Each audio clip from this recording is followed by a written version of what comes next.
Хичээлийн 3 дахь сэдэв бол урмал хамгааллын цогц аргын бүрэлдэхүүн хэсэг болох химийн аргын тухай юм аа.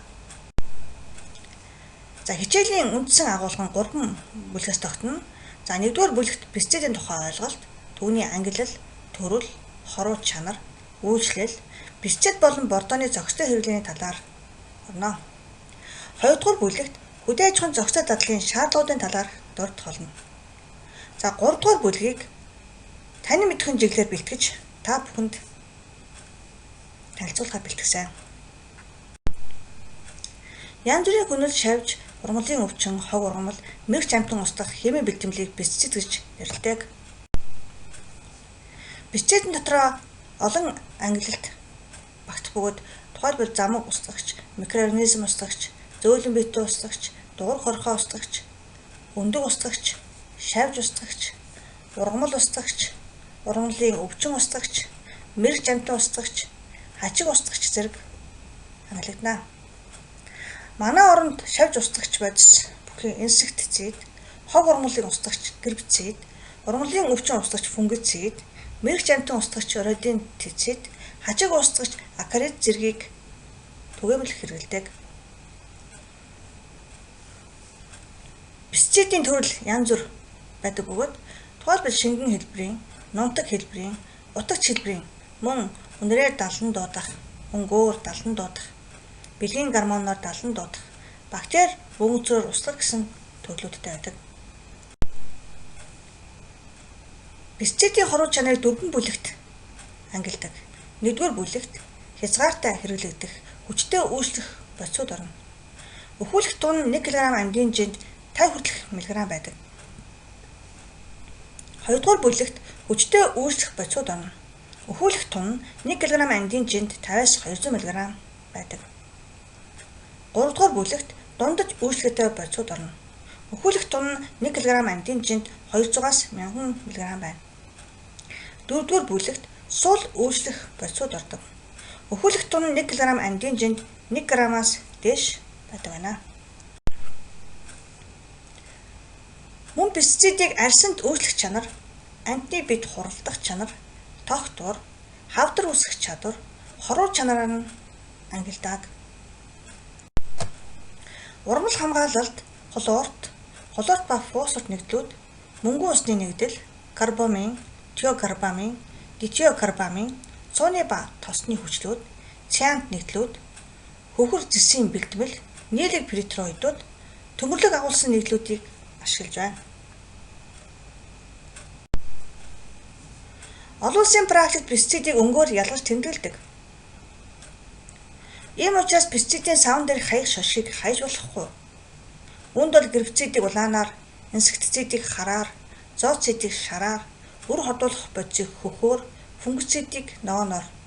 Ялангуяа манай оронд пестицидийг дан гадны орноос худалдаж авдаг бөгөөд ихэнх фермерүүд нь пестицидэн дээр бичигдсэн хаяг шошгийг уншиж танилцж чаддаггүй.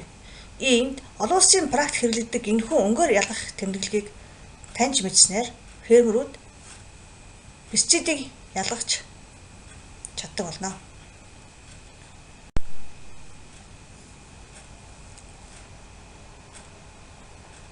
Пестицид эхэлж үйлчлэхдээ ургамалд нэвтэрч ордог.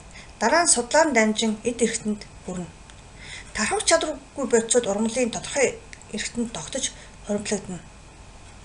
Пестицидийн үйлчлэл нь түүний шинж чанар, хэмжээ, тун, ургамлын зүйлийн болон насны онцлог, мөн тухайн ургамлын физиологийн онцлогоос хамаарч янз бүр байдаг. Ургамлын эдэд пестицидийн хадгалагдах хугацаа буюу үйлчлэх хугацааг хувирлын хурд гэнэ. Хувирлын хугацаа урттай бодисууд дамжих үйлчлэлтэй байдаг. Хувирлын хурд багасхад бүтээгдэхүүнд хорны үлдэц тогтдог.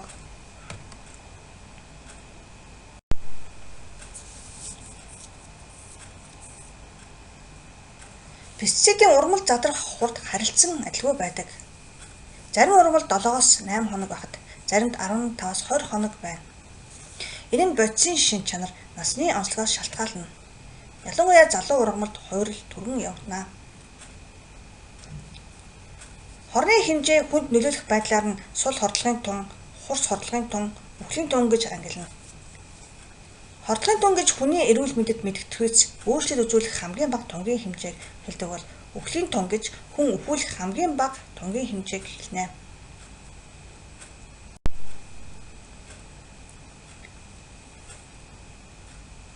Пестицид хэрэглэх давуу болон сул талууд байдаг.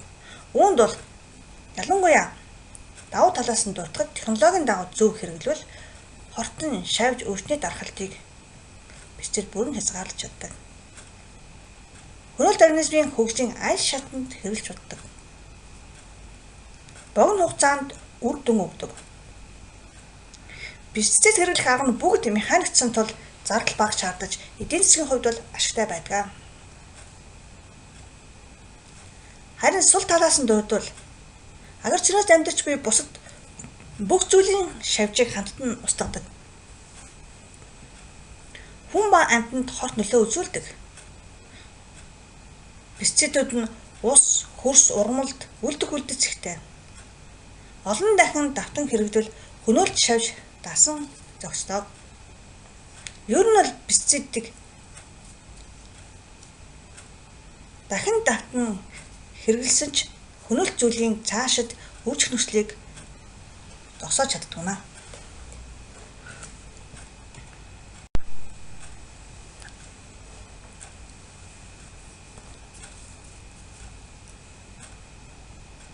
Пестицид бордоог зохистой хэрэглэх шаардлагатай. Юуны өмнө хөдөлмөр хамгаалал аюулгүй ажиллагааг хангаж ажиллах нь чухал. Ингэж ажиллахдаа хүрээлэн буй орчин богдуулахгүй байх тал дээр байнга анхаарах ёстой. Ер нь пестицид бордоог шинжлэх ухааны үндэслэлгүйгээр замбраагүй дураараа хэрэглэхээс татгалзаж бүтээгдэхүүнд пестицид болон бордооны гаж нөлөө үүлдэхээс байнга сэргийлж явах ёстой. Пестицидыг тээвэрлэх хадгалагтаа юуг анхаарах вэ? Юуны өмнө тээвэрлэж буй машинд хүн, мал, бараа ачхыг хориглоно. Ялангуяа аюултай тэсэрч дэлбэрэх бодисыг тээвэрлэхдээ галгаас болгоомжлох арга хэмжээг зайлшгүй авах хэрэгтэй.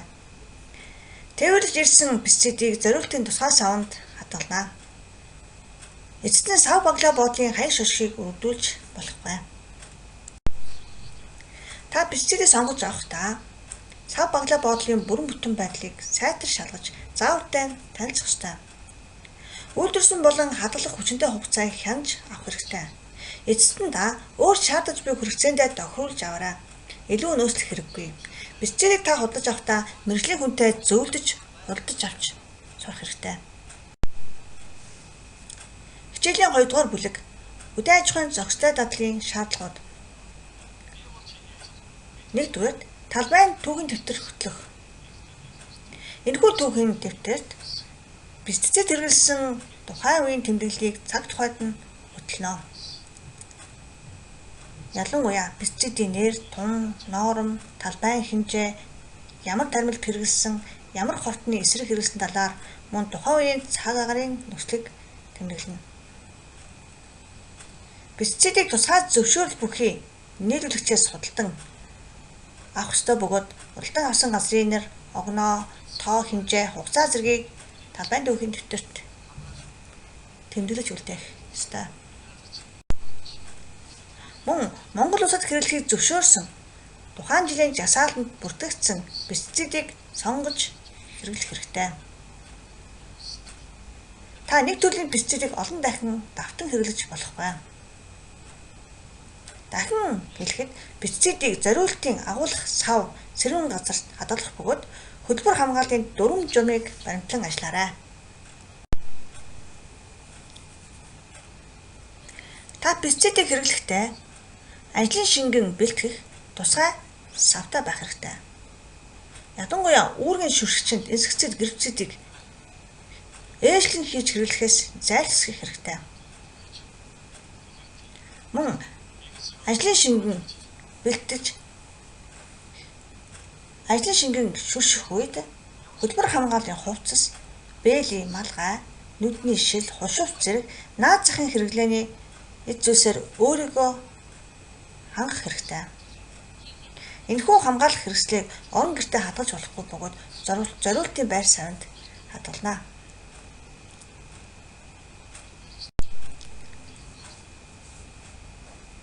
Ажлын шингэн бэлтгэхдээ шаардлагатай усыг олон давхар шүүлтүрээр хийж шүүх хэрэгтэй.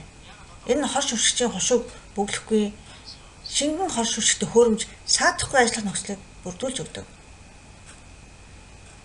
Ажлын шингэн бэлтгэж авах үед талбайд хүн мал орохыг хориглоно. Мөн ажлын шингэн асахыг хатуу хориглоно. Найруулсан бэлтгэлийг дууслан хэрэглэх хэрэгтэй. Өөрөөр хэлэх юм бол та өөрийнхөө талбайд ажлын шингэгийг яг тохируулж найруулах хэрэгтэй гэсэн үг. Ажил дуусны дараа мэдээж хэрэглэсэн сав суулга багаж тоног төхөөрөмж хувцсыг сайтар угааж цэвэрлж ариулах хэрэгтэй. Шаардлагатай бол устгана.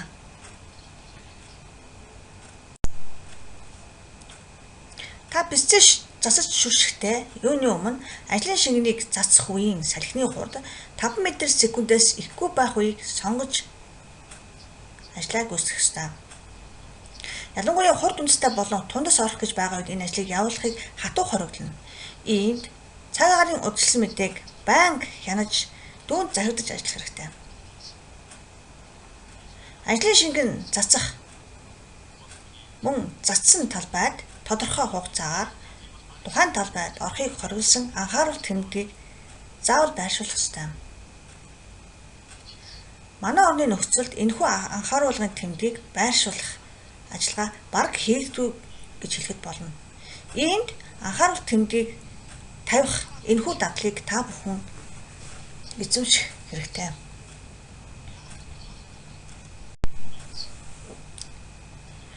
Ажлын шингэн засах үед ажлагчид ажлын үед тамхи татах, хүнсний зүйл хэрэглэхийг хориглоно.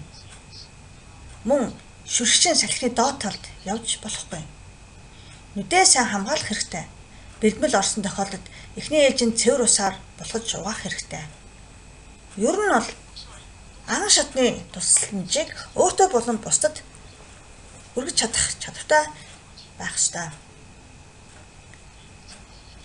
Пестицидтэй жирэмсэн болон хөхүүлэх өндөр настай ажлыг хатуу хориглоно. Эцэст нь дахин хэлэхэд бэлтгэл хэрэглэж дуусны дараа гараа сайн угааж ариутгын шинээр сэвлэх хэрэгтэй.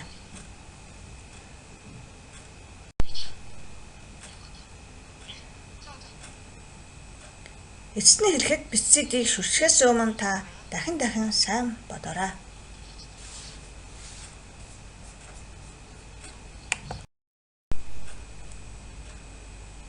За хичээлийн 3 дугаар бүлэг рүү оръё.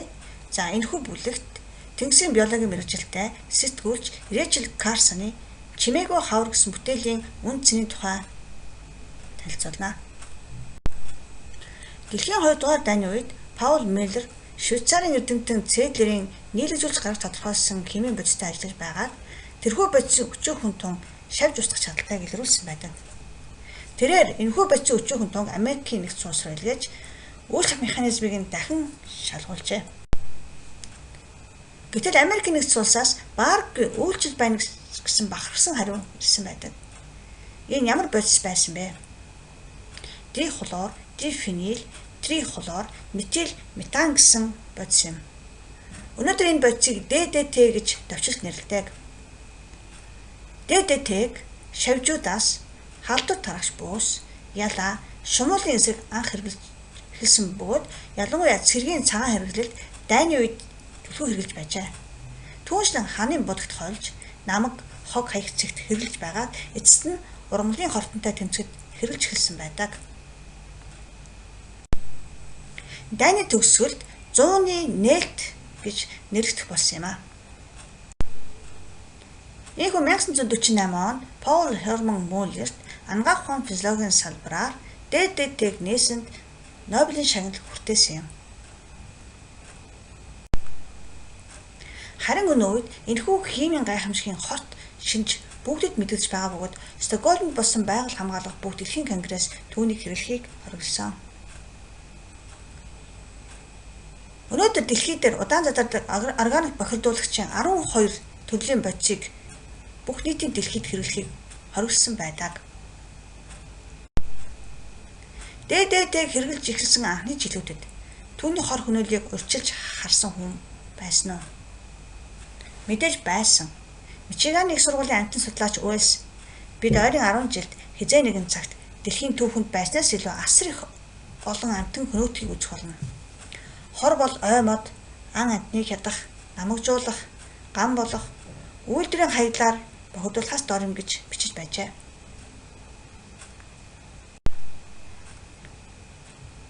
Та бүхэн энэхүү зургийг сайн ажиглаж хараарай. 1948 онд Америкийн нэгдсэн улсын Орегон мужид хонин сүргийг хачигаас эрүүлжүүлж байгаа зураг. 1955 онд ДДТ-г далайн иргэд засаж байгаа зураг. Ийхүү пестицидийг ямар ч хөдөлмөр аюулгүй ажиллагааны зааваргүйгээр, ямар ч хараа хяналтгүйгээр самбраагүй хэрэгжилж байсан. Тэр үед Америк шинэ бодис олон шалтгаанаар хөдөө аж ахуйд хөдөлгөж хүч болсон байна. Шавжаас гадна хог урмал, төрөл бүрийн мөөгөн цэрийн болон нянгийн өвчнөөс тэмцэх шинэ хэрэгслүүд гарч эхэлжээ. За энэ техник бол хөдөө аж ахуйн таримлын хөнөөлт организмд тэмцэх анхны засагч машин байна.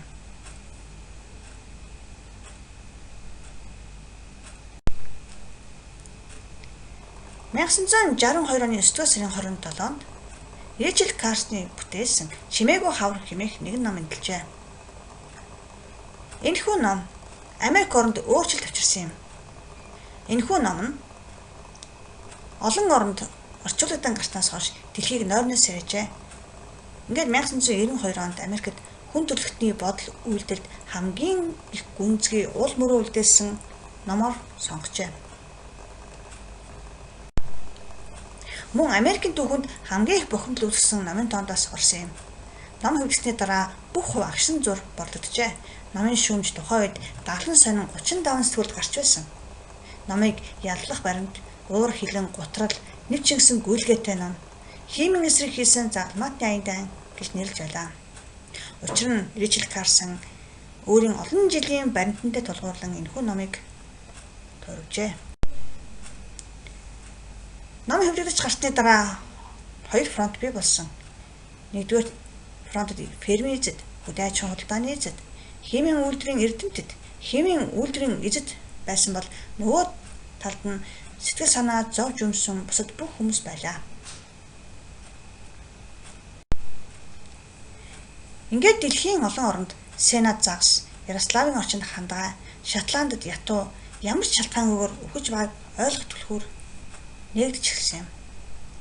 Ингээд ангаа ухаан, антибиотик дахид хавьвал, пестицидийн нэр төрөл нэмэгдэх асуудал, ой шугуй, төвөл, чимээгүй болж байгаа шалтгааныг ойлгож эхэлсэн юм.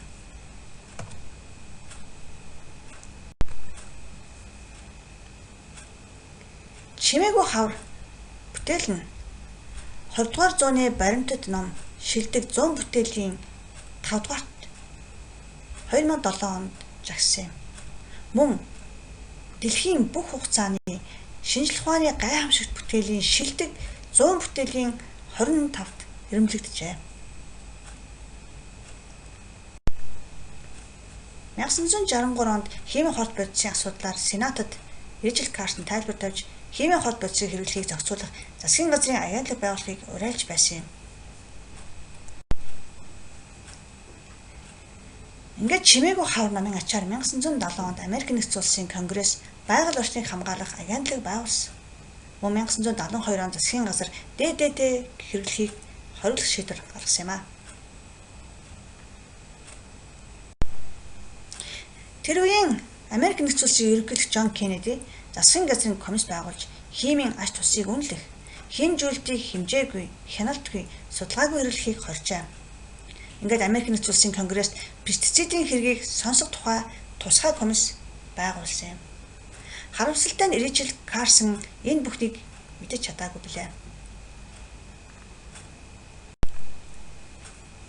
Эцэст нь та бүхэнд би хэлэхэд пестицидийн хэрэглээг хязгаарлаж чадвал та бүхэн органик аж ахуйг бий болгож чаднаа. Ингээд анхаарлаа хандуулсан та бүхэнд баярлалаа.